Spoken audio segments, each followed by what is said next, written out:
I was born and raised in a small town in Southern Oregon, and I was a good kid in school. I grew up in a normal middle-class family.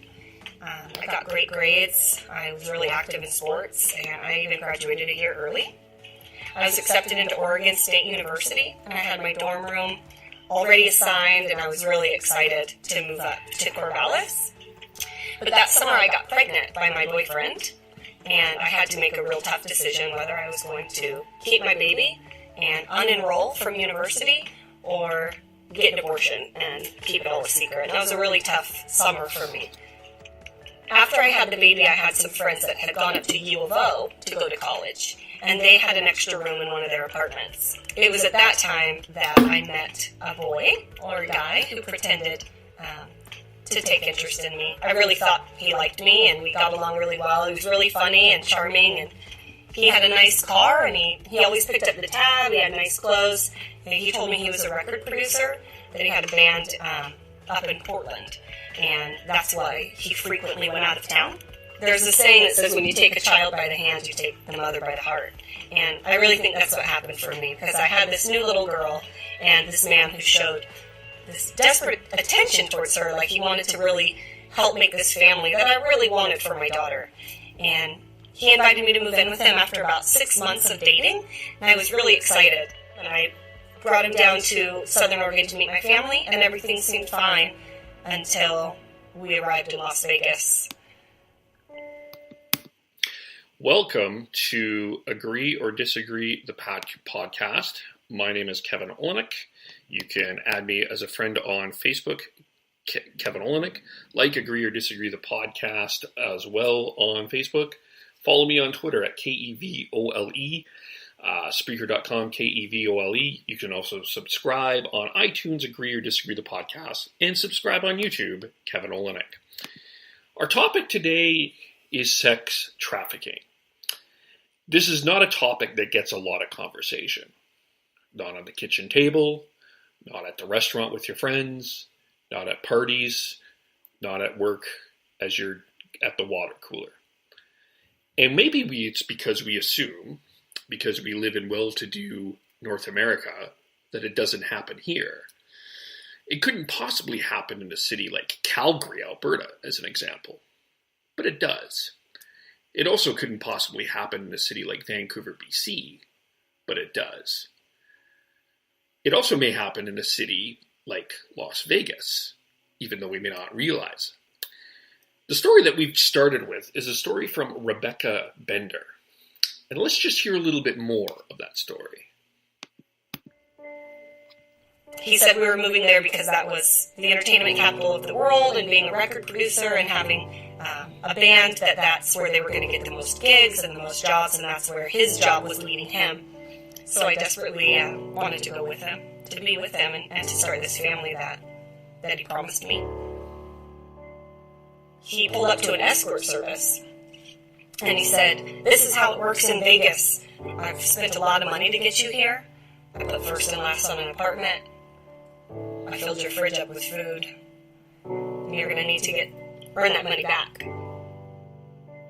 And I felt trapped. I felt like, how am I going to get out of this? And you didn't know if you were going to live or die. You didn't know what he was going to do or what he was capable of, and so it was really scary.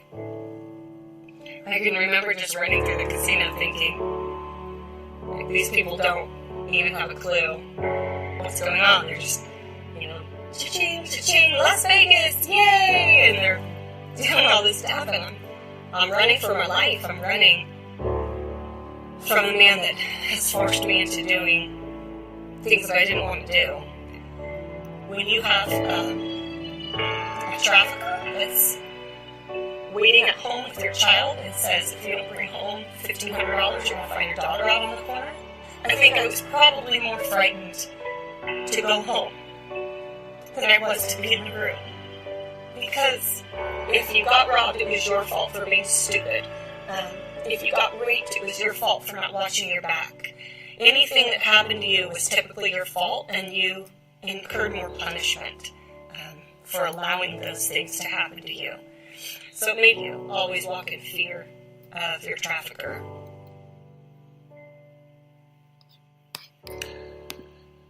The trafficking of women and children is the world's fastest growing crime. This is according to Bustle.com, by the way.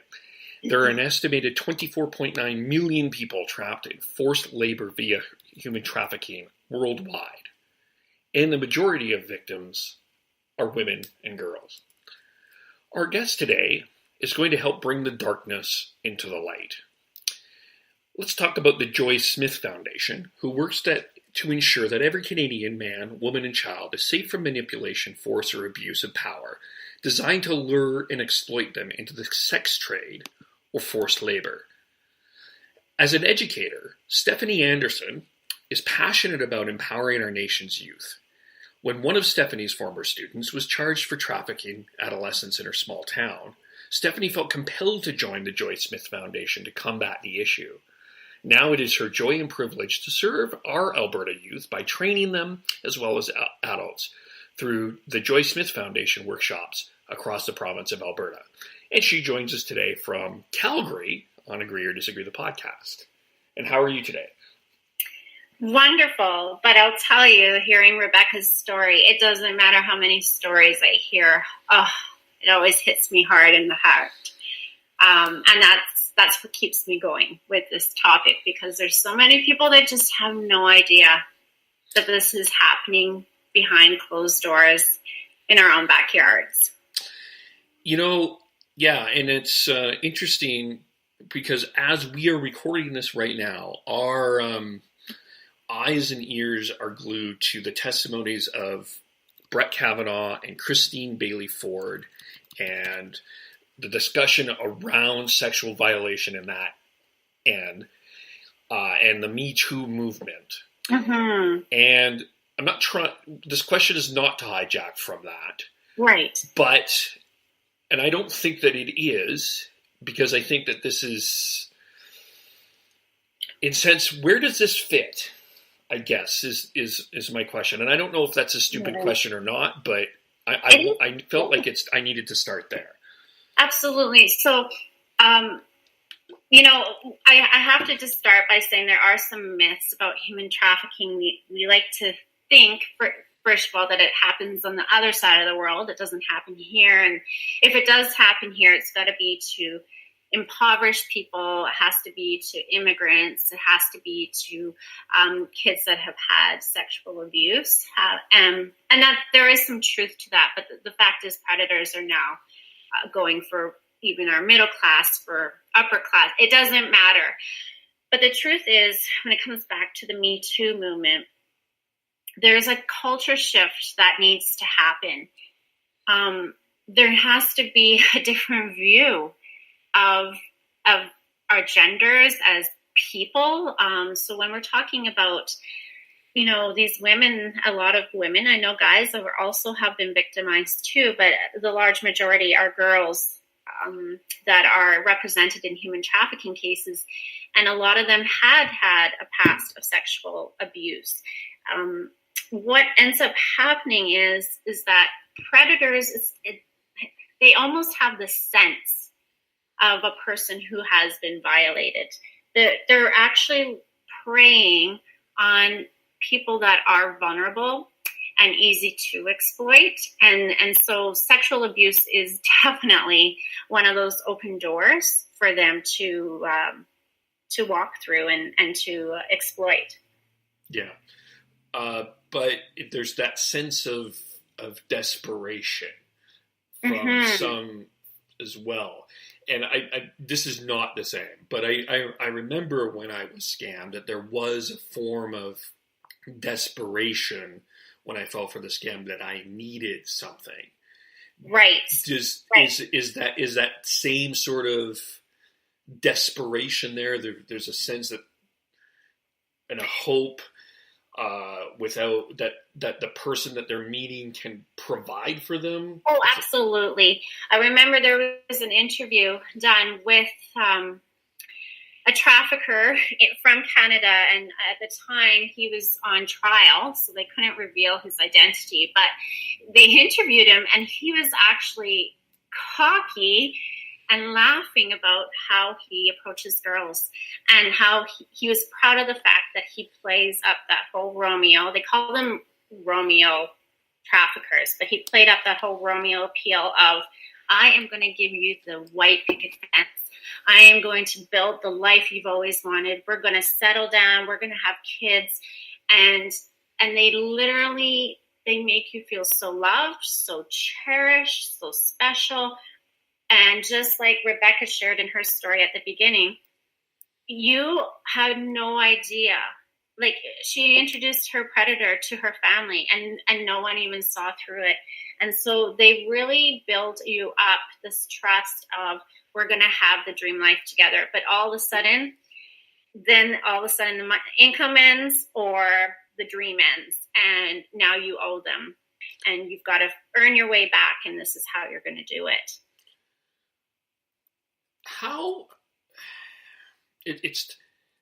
I'm concerned. I guess I need to talk. I guess before I get into that, how the language around this. What is like? What are your? We had this conversation with Kristen Raworth.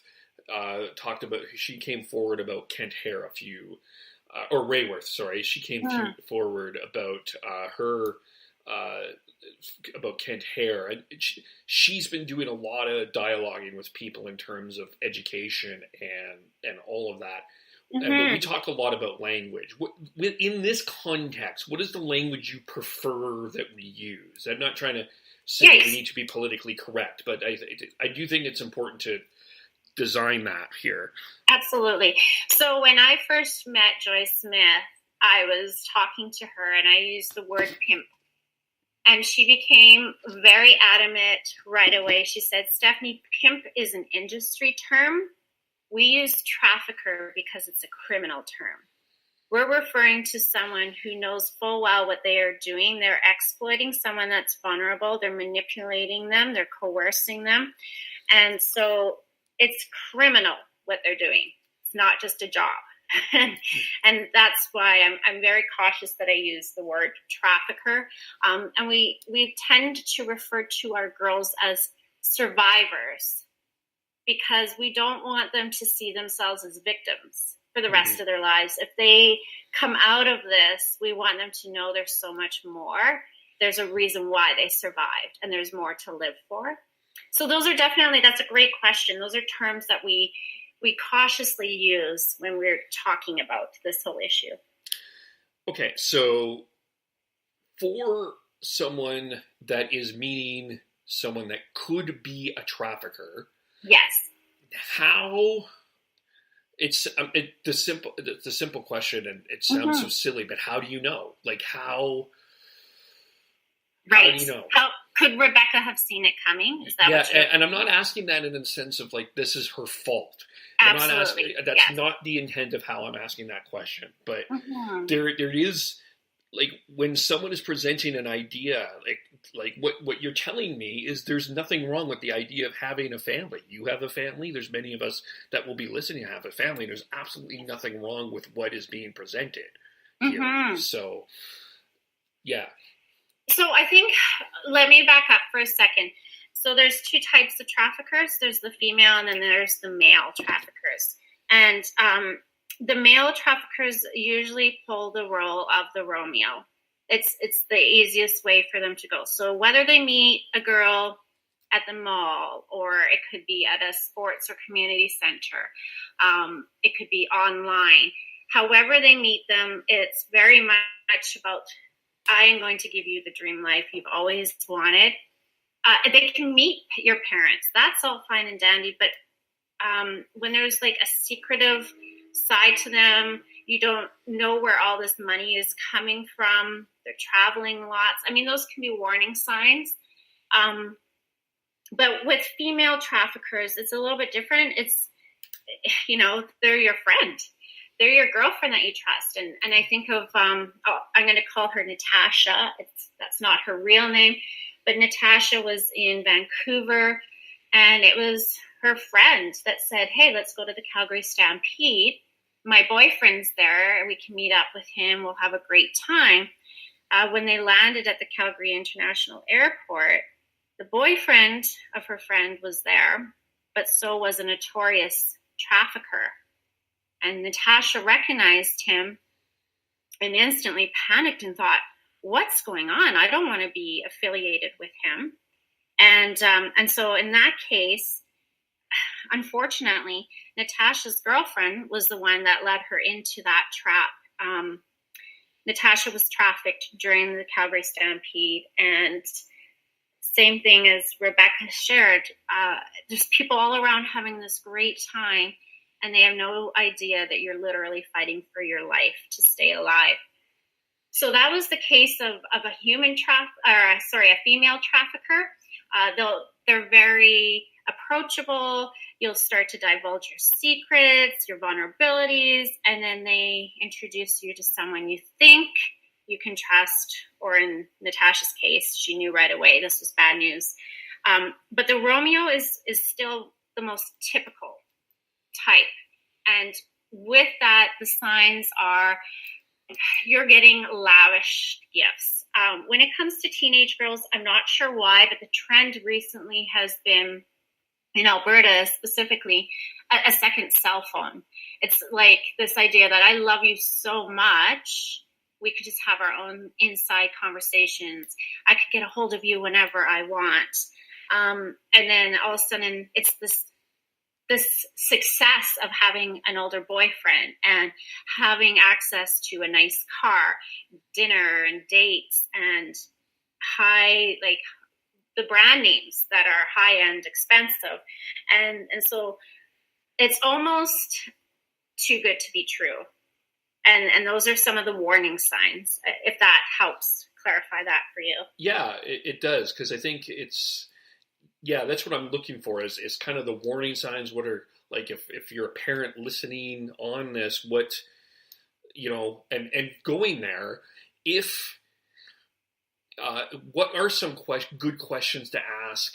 Because if there's feelings, my instinct is telling me that we need to trust our gut, and our Absolutely. gut knows what is right and what is wrong sometimes, Mm-hmm. and it's a matter of just trusting that in that sense. So if someone is listening here and is a parent and wants to ask a question about the person that they're dating, if they have Absolutely. that, let's maybe dig into that kind of question without the dad's going to come with the shotgun to the door kind of thing.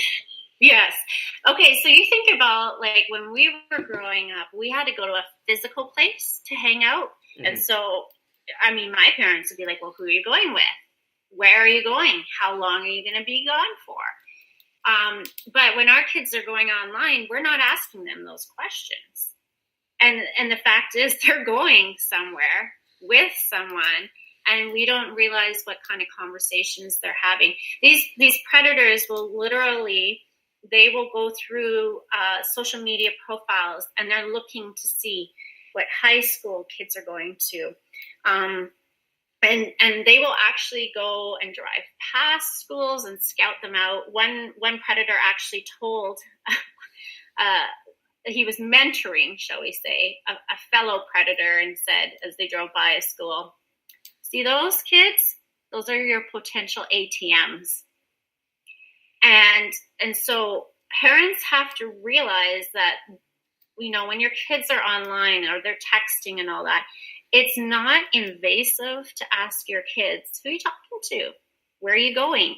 I mean, you might seem like you're the jerk parent of the year, but having an open conversation with your kids can save a life. And what they're going to do, what the predator is going to do, is they're going to try to pit you and your kid against each other. So they're going to start to breed distrust with your child.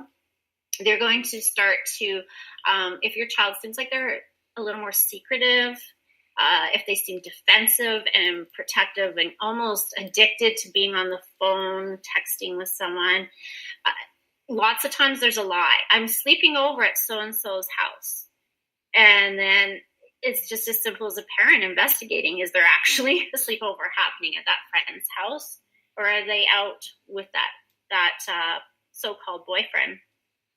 When your kids start to have these lavish gifts, where are they coming from? And unfortunately, what ends up happening is the boyfriend paints this wonderful life of, you don't even need to finish school. You can come with me. Let's go travel. Let's go on a trip somewhere. And then it can be like what happened to Rebecca. You're on this trip, and then you find out you've got to pay back everything. And once you've committed one sexual act, then they use it as blackmail. I'm going to tell your parents. What are they going to think of you if they knew what you were doing? I'm going to tell your friends. So for parents, you want to get to that point where you're catching your kid before they're wanting to literally choose a boyfriend over you, when they're willing to walk away from their house, walk away from school. Some of those changes in behavior can be that, if before your daughter wasn't interested in makeup and all of a sudden she's becoming all glamorous, it might just be she's discovered some new makeup line, and that's fine. But chances are, if she's hanging out with new friends and she's got this change of behavior and you suspect maybe there's some substance abuse going on, then those are all warning signs that your child is being desensitized to their conscience, really. The warning signs that are happening in their gut. They're slowly, it's literally like cauterizing it and searing that conscience. And so even though they may think, I shouldn't be going down this road with this guy, now it's been such a subtle change over time that they're willing to do whatever for this guy, even if it means leaving their families behind. And it's a balance between, and I'm not a parent, so I will have no skills at this, but it's the balance between trying to trust your kid and hoping for the absolute best and not wanting the worst for them. It's a key balancing act, I think. Right. So, I mean, when I go in and I approach students in schools, my goal is not to put this paranoia in a kid that they never trust another human being again. But the idea is to realize, if you are falling fiercely in love with someone, they should want to be part of your family. There shouldn't be secrets happening. There shouldn't be this pulling you away from your family. Instead, why can't he come and meet your family? Why can't he do social events regularly and be integrated into your life with your social circle, instead of you having to give up everything you have to be with him? Now, I want to go back a little bit, because you said something that I feel is also important to touch on, because you talked about the ATM part, and you talked about how one, you use the word mentor, but one predator is mentoring someone to do the same thing. In that sense, what are the questions you ask your kid about that? Like, is it kind of the same sort of mentality in the sense of like, okay, because we all grew up and there were bad influences in our life that kind of took us off track, right? What are some warning signs around that? It feels like a bit of a deeper dive going down this road than some of the other bad influences roads could be. Absolutely. I think one of the things that's really important, and I know it's difficult with our society having a lot of single parents, but fathers play a huge role in how a girl views herself in relation to other guys. And I'm saying this because this is the common answer from traffic survivors, is that their predator knew that they didn't have a good relationship with their dad, and that they didn't feel beautiful and worthy of value. And so I think if dads are listening to this, a big thing is letting your daughter know she is beautiful, she is worthy of being treated well, and also the fact that if anything ever happened to her, it is never so bad that she cannot be loved by her family, that she can't come back home. Because that's one of the things predators do, is once a girl has been used sexually, they hold that against the girl and say, well, you can't go back home because what if your parents knew this? How would everyone view you? You know, and so I think emphasizing that part of my love for you is unconditional. And even going through like some cases saying, babe, if you were to get pregnant as a teenager, like, you know what, life isn't over. Please, I want you to come and tell me before you make decisions about that baby's life. You know, if it's, you know, babe, you have been used and abused, you've been date raped, whatever it might be, I want you to come and share with me because my heart beats for you and I am here for you. And unfortunately, a lot of these traffic survivors, they say the exact opposite was happening in their life. Their dads were always busy working, or parents were divorced and dads weren't even part of their life. And so there was just this huge distance that way of shame, like they weren't worthy to be part of their family anymore after what had been done to them. Yeah, that's a big cloak there. Yeah, that absolutely that hurt. So you mentioned you go into schools. I do, yes. So tell us a little bit about that. Mm-hmm. So when I go into schools, it's my favorite thing, to be honest, because when I start to tell the kids stories are the most powerful thing. When I tell them stories like Jessica was a middle-class girl. She, her parents did everything right by the book, to be honest, and they had her registered in a sports club for their community in the summertime. And so her and some other girls, they met these three cute guys that were also at the sports center at the same time, and they would hang out, and then these cute guys invited them to parties, and they introduced them to substances, and eventually those three guys got 5 girls from that sports club. And Jessica was the fortunate one, we shall say. She was so desperate for what was happening to her that she jumped off a bridge in the dead of winter to try to take her own life. But instead, she survived. So her legs were smashed to smithereens, her pelvis. She had to learn how to walk again, but of course she was of no good to her traffickers anymore, so she was safe from them. And she's gone through quite a bit of rehabilitation, but Jessica's literally on her feet again, and she's not afraid to share her story. 2 of the other girls did get rescued thanks to Jessica's help, but unfortunately they still struggle with PTSD. And the last 2 girls, they have never been found.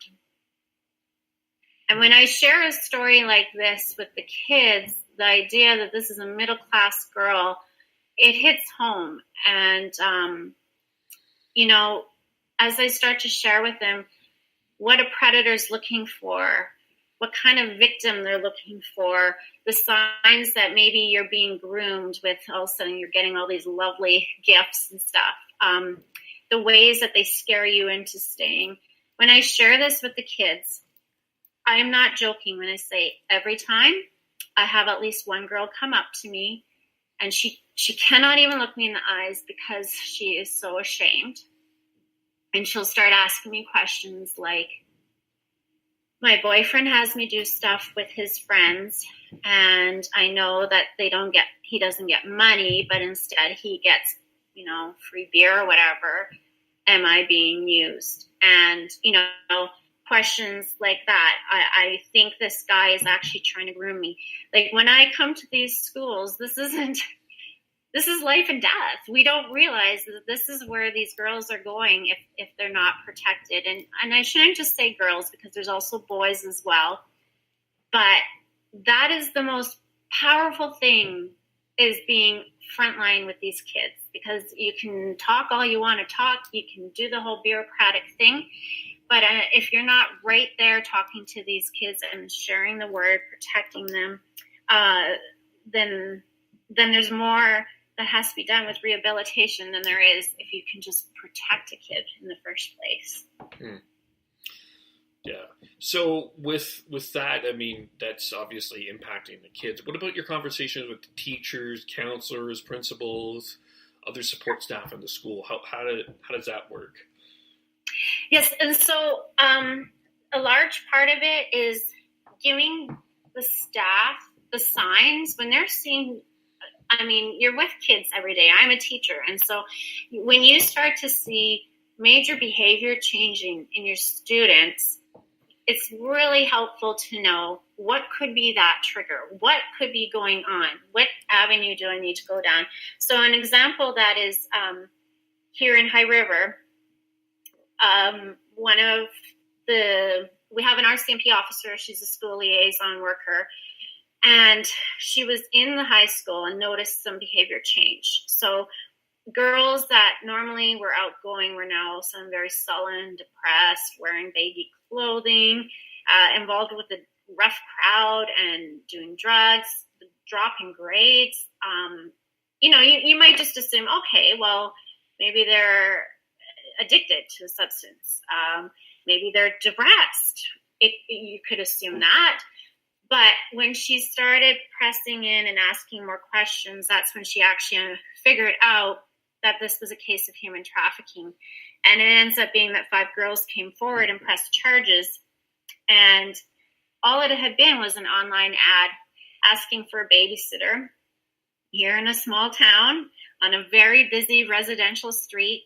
And these girls each individually answered this ad and come knocking. You show up inside, and once they had been violated once, then the threat was, I'll tell. And so these poor girls were trapped into coming over and over again and servicing men.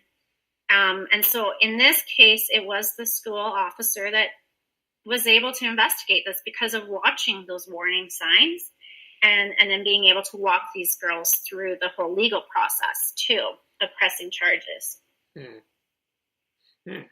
Well, it's good. It's a lot of work to make that awareness, though, isn't it? Yes, absolutely. It's just, honestly, people just cannot get past the fact that it's happening in our nation. We don't want to accept that. The statistic is 93% of the cases in Canada of human trafficking are of Canadian kids and women. It's not immigrants being smuggled in necessarily. And that's really hard to realize that it's happening within 10 blocks of where we are, because now it's bringing it close to home. And if you know the signs, you can't claim ignorance anymore. Now there's this responsibility. If I see something that seems off, I can call the police. I can ask them to investigate. And police are also some of them are still new to this concept. And so there's some that are highly trained, not as many as we would like. In Calgary, we have 2 police officers that are assigned to VICE, which is for the investigation of child exploitation. And so they're dealing with that whole area. We're talking over 1 million people, and there's 2 officers to deal with this. And so there's also that learning process that's happening with the police as well, RCMP and city police across Canada. What's that learning piece? Tell us a little bit about that. So before, what was happening is first responders, whether it was paramedics, ER nurses, whoever it was, they would assume this was, if a girl came in and she's beaten and she's on substances, they're assuming it's a case of domestic abuse, substance abuse, even just the myth that if you're a prostitute, you chose it. And now they're beginning to realize there is a part here that is beyond their control. They are being manipulated and controlled by someone else. Their life is in danger. And so now, just as there's been such a huge push for medical and first responders to ask the questions of domestic abuse, now they're beginning to start to ask the questions of human trafficking. So it's starting. It's taking time. Yes, that's right. So some of our bigger centers, Montreal, their lieutenant there, Dominic Marchand, he personally has dealt with over 4,000 cases of human trafficking. And so his I want to say crew, but basically they are so fine-tuned to the differences between domestic abuse and human trafficking. And so now they're developing these connections nationally to train the other police as well.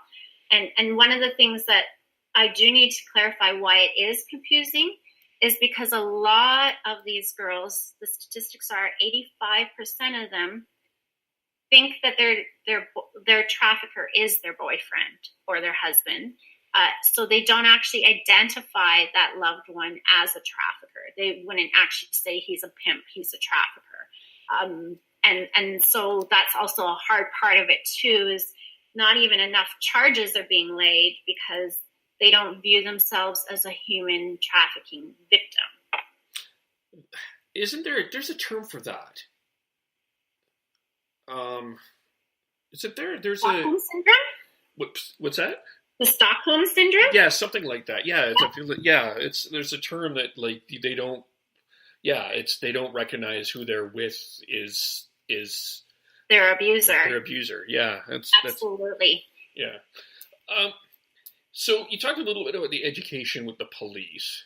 Yes. I mean, there are pictures on the Joyce Smith Foundation about, I've seen, going out in the public. What's the public conversation like?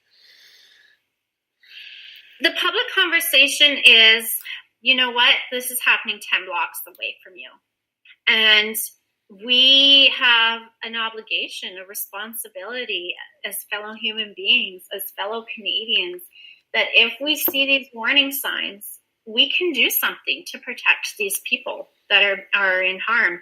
And so that's where we start saying, it's a little bit different for a public person to be looking for signs compared to a parent. So for a public person, if you are seeing a major age gap between a guy and a gal, and I shouldn't say major, it could just be a couple years, but there is a gap in the control.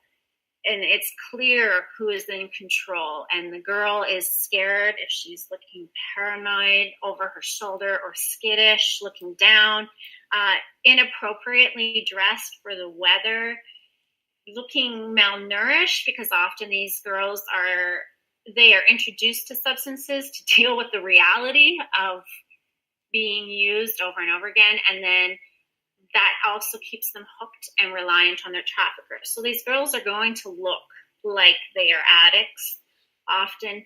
And so it can be as simple as Joyce Smith was in a Dairy Queen and there was a couple in front of her, and he was this big guy and then this tiny petite little Asian girl. And she asked him if she could have a sundae. And he said, no, and he just started riding her and just putting her down. It was very belittling. And he talked her into just a basic vanilla ice cream cone. Now, if I was watching that without any awareness of human trafficking, I would first say that guy is a royal jerk. Mm-hmm. And I would think that he was definitely a control freak. But the combination of the age difference and the fact of how she really wasn't allowed to have a voice. She was young. She was a minor. Joy just thought, something's not sitting well in me. So what she does is she just calls RCMP or 911. And in that case, she called 911 and they came in and investigated. And sure enough, that guy was known to the police. And then it's as simple as that. It was her birthday this past year, and she was in a high-end restaurant in Winnipeg, and she could hear a guy behind her talking it up, like to this girl who was, obviously a high schooler or perhaps first-year university, and he's telling her she's going to make such good money being a dancer, and she's thinking, well, that's a lot of money that you're offering. Like, this sounds too good to be true, and Joy's listening to this, going to her husband, I think there's a trafficker behind me. Her husband's thinking, Joy, it's your birthday and you've been doing this too long. You're just overreacting.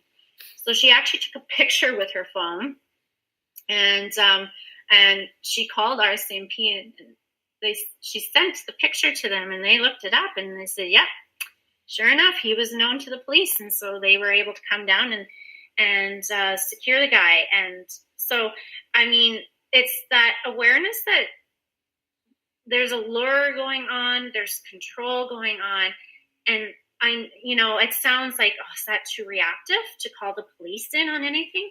Well, I'd rather be safe than sorry, to be honest. I'd rather find out, no, you have an overactive imagination, and instead of finding out the other way around, that my gut was right, and there was that window of opportunity for that girl to be rescued.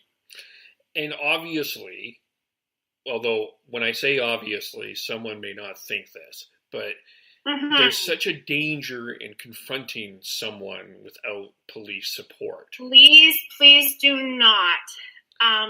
Joy herself, she's been rescuing kids for over 20 years, and she said the mistake she made in the beginning is that she would try to go in and rescue the girls. You may not yourself get hurt, but you are putting that girl now in danger, and it will not. The things that these traffickers do to the girls, they will beat them within an inch of their life. And so we ask that you do not try to interfere. Please let the police do it. We got to keep those girls safe. Yeah, and they're trained to confront appropriately. Absolutely. Yeah. And we do have high security safe houses throughout Canada. So if these girls, if they need to be removed immediately and hidden, then that's what we need to do. I don't think people realize there's highly organized crime groups that are in Canada. I am not joking when I say that there are mafia from other nations in Canada. And so there's some pretty deep layers of complicity that go on, and there are webs and ways to make a girl disappear very fast. And so if we are wanting to try to get a girl out and protect her, we also have to make her disappear very fast sometimes for her safety and for her family's safety too. Couple more quick questions. I know that you're almost on you have to go out, but what have you had a conversation with the federal government, provincial government? What are those conversations like? Well, okay, so from a national level, no one actually wanted to acknowledge that human trafficking was an issue. Joy Smith was told several times, do not waste our time in Parliament trying to table a bill. And Joy's master's is in statistics, and so she did a lot of cross-country collaborating with NGOs, frontline agencies that rehabilitate and rescue these kids. And she brought in trafficking survivors and was able to prove the statistics are there. This is happening in our nation. And so because of that, she was able to pass 2 laws against trafficking. And so, the first one was the fact that anyone that is trafficking a minor, then there's a minimum sentence of 5 years. Otherwise, what was happening before that, a girl could actually press charges and testify in court, and then the guy could plead guilty and be released the next week because his time served during trial counted. Well, now that girl's in fear of her life again. And so there weren't a lot of victims coming forward. So when Joy passed that legislation, that actually empowered the girls to come forward, and it empowered the police to be able to collect evidence that this was an issue in Canada.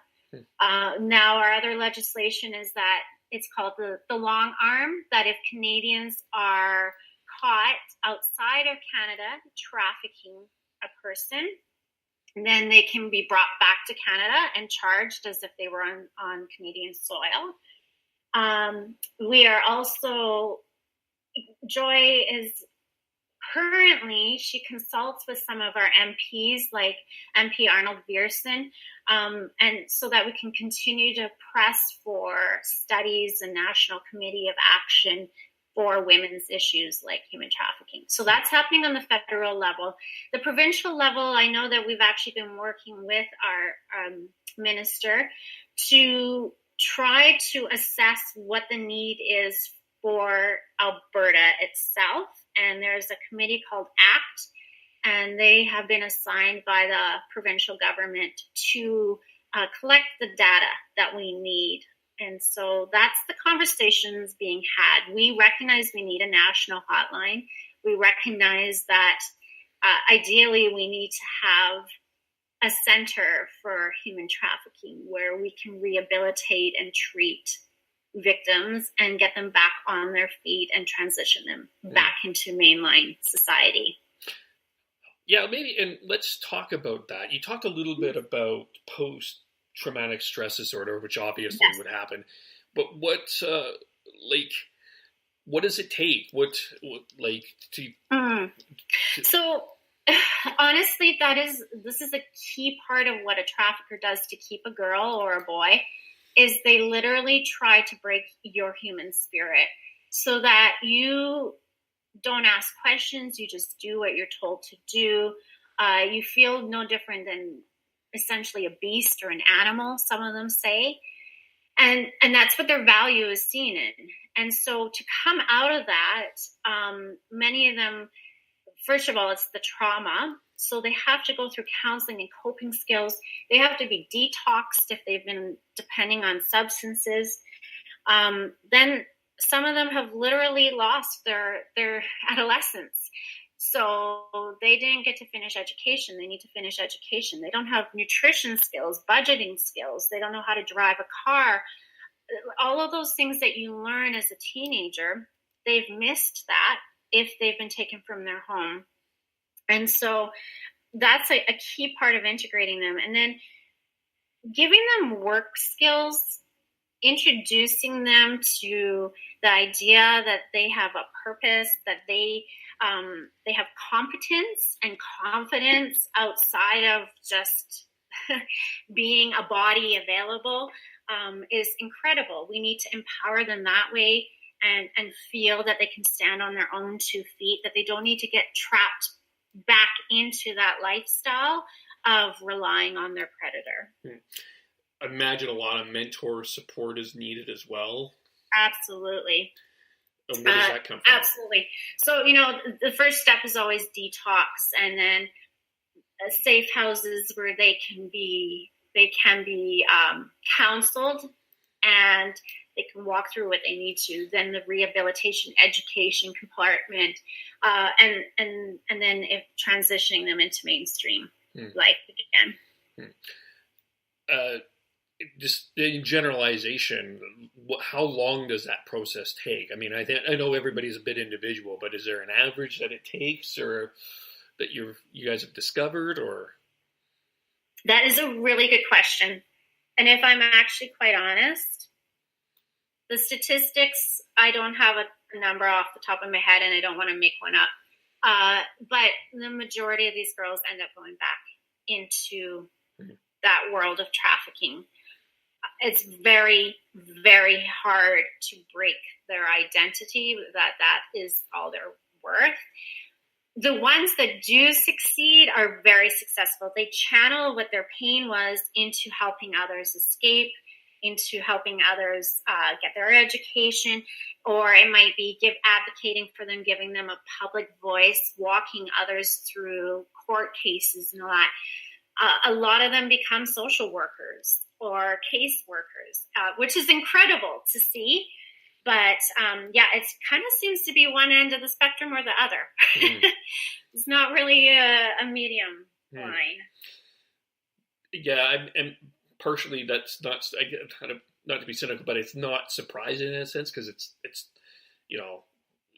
tough. It's tough especially when you mention it's your identity. It becomes your identity. It's your core. It becomes in a sense, your truth, right? Yes. Even though it's not true, it's what your truth is, right? Mm-hmm.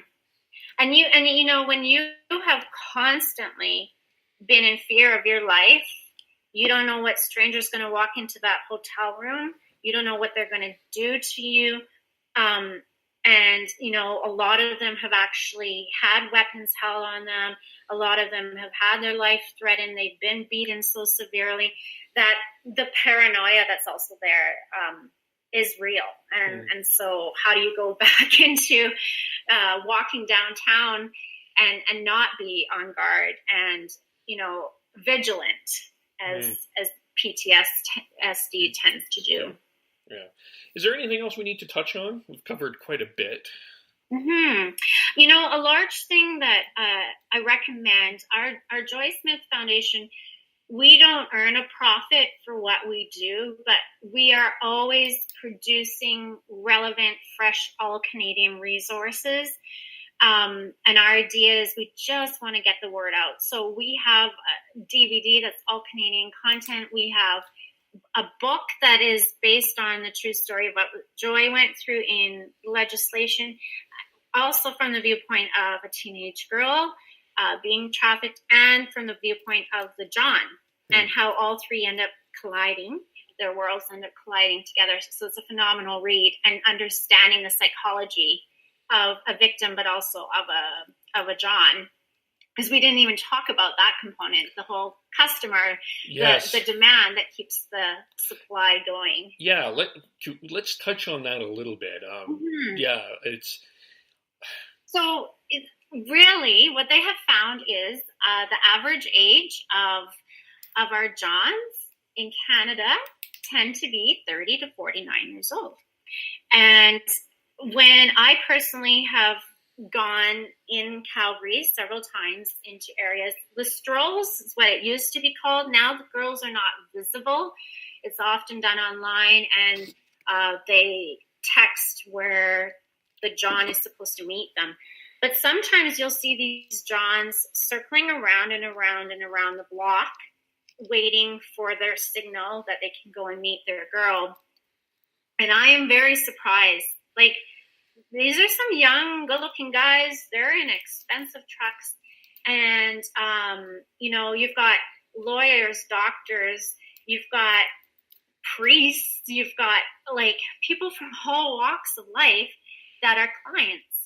And so that is part of the culture shift that we're wanting to influence, is just the idea of these are not girls that are just trying to fund their college. This is not just a girl that wants this, that thinks that she's getting her jollies for the day and you're the highlight of her life.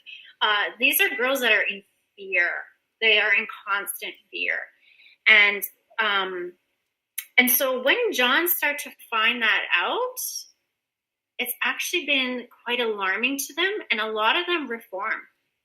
So trying to teach kids, teenagers too, we need to shift in how we view these girls, and pornography and the whole prostitution go hand in hand. And they don't realize a lot of these kids and women that are making the pornography are actually doing it under coercion and duress. And the supply just keeps going. Yeah, it's a future conversation, I guess, is around our culture of sex and how we view that. I think is, we want to say it's healthy, and in some ways maybe it is, but in some ways it's our view of it. I think, especially from, and a generalization here, sorry, but from a male point of view, there needs to be a drastic shift in how we view sex. Yes, absolutely. And I mean, and in all fairness, there's a whole bunch of women that are very pro prostitution. They believe it's their right, but if you're a John, you don't know if you're showing up to a girl and if she is literally there just trying to stay alive and is terrified, or if it is someone that is choosing. And so I would rather, if I was a John, if I knew the truth of human trafficking, I would definitely want to stay away from the damage that you're perpetuating. Yeah, it feels like a cycle of a bunch of things there that... Yes, absolutely. Yeah. Yeah. So Yeah, and I mean, we could unpack that for another hour, I think. Oh, probably. for sure. But you know what? Honestly, it could be such an overwhelming topic. But I can honestly say this, when you see these kids come forward and they're getting help, and when you see these former victims, these survivors, and they are making a change, that's the hope that keeps you going. That you know that it's worth it, one person at a time. And that's honestly what I believe. I believe one person is worth it all. How long have you been with the Joy Smith Foundation? I've been with 2 years now. 3 years that I've been learning about human trafficking, and then the 2 years that I've been presenting and serving with the Joy Smith Foundation. Okay. Yeah, I don't know if I saw that on your bio or not. But so right. You're bringing that in. So, but Joy herself has, like I said, over 20 years of experience with rescuing girls, and then also walking some of them through their journey of rehabilitation is phenomenal, and keeping track relationship with them through all these years has been very, very special. And that's what keeps her going. Yeah. Well, that's one day maybe we'll have her on. That would be wonderful. Yeah. So if they want to contact, give us the social media contacts. Where do they find? Yes. So we have a Facebook, Joy Smith Foundation. That's what our Facebook is. Instagram is at Joy Smith Foundation. And then we have our website, joysmithfoundation.com. So it's pretty consistent, easy to find. And we, like I said, we have all kinds of resources, and we just want people to spread the word. Okay. And of course, you can add me as a friend on Facebook, Kevin Olenek. Like, agree, or disagree the podcast on Facebook as well. Twitter, KEVOLE, Spreaker.com, KEVOLE, YouTube, Kevin Olenek, and subscribe on iTunes to agree or disagree the podcast. I think this was a very valuable discussion. I think that gives some people something to chew on. And so we really appreciate you coming on. Thank you. And yeah, we'll do this again. Next couple of podcasts, we're going to be having a charter school debate. That's been a big thing in Alberta, and I do think that there's some national conversation that needs to happen.